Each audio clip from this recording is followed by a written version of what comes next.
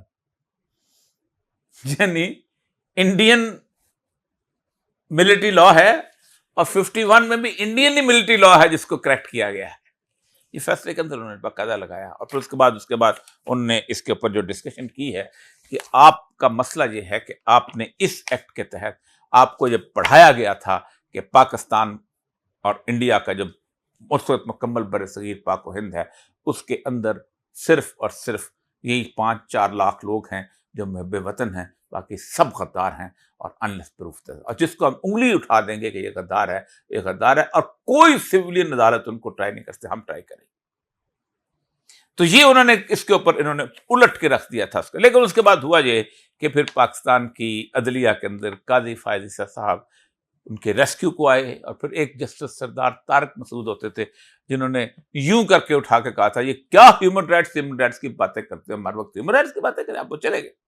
اس کے اندر سے بھی 2 جج جو ہیں اعجاز الحسن صاحب کو نے استعفیٰ دیا، اور اس کے بعد جسٹس جو تھے مظہر علی اکبر نقوی انہوں نے بھی استعفیٰ دیا.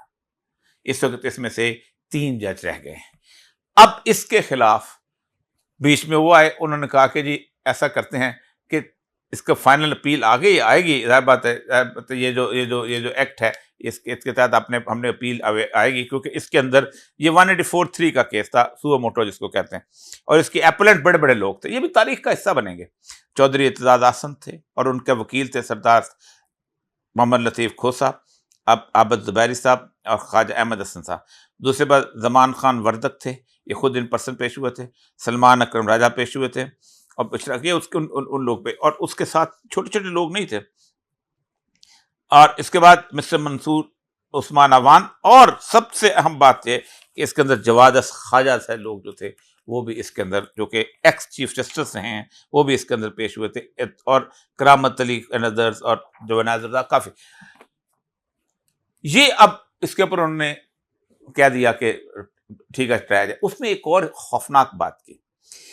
اٹارنی جنرل نے کہا کہ ہم نے ان کو تھوڑی تھوڑی سزائیں دے کے چھوڑ دینا ہے. ایسے کے بعد اٹارنی جنرل جو ہے اس کو لیگل سٹیٹس کا پتہ ہے.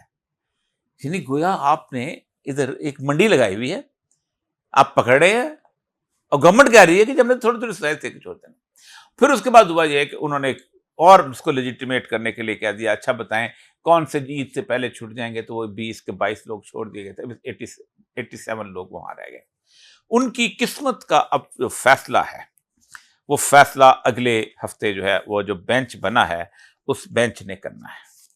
اب اس بینچ کی صورتحال دیکھ لیجئے گا، اور اس کے ہم اب پہ ڈسکس کرتے ہیں کہ اس بینچ کے اندر کون کون ہیں اور کیا کیا ہوگا اس بینچ کے اندر. وہ آپ کو حیران کر دینے والی بات ہے. اس کے بارے میں بہت ساری گفتگویں جو ہیں وہ چلتی چلی آ رہی ہیں کہ یہ جو بینچ بنا ہے یہ کس قسم کا ہے. اب اس میں دیکھیے گا 7 ممبر بینچ ہے. جسٹس امین الدین ول ٹیک اپ دا انٹر کورٹ اپیلس. اس کے اندر جسٹس جمال خان مندوخیل ہیں، جسٹس محمد علی مظہر ہیں، اظہر حسن رضوی ہیں، شاہد وحید ہیں، عرفان سعادت خان ہیں، اور شاہد بلال. کوئی ایک ایسا بھی بندہ جن میں اطہر من اللہ ہو جائے، جس میں اپنا جسٹس عائشہ ملک ہیں، یا وہ لوگ جو کہ واقعی بول سکتے تھے، وہ اس میں نہیں ہیں.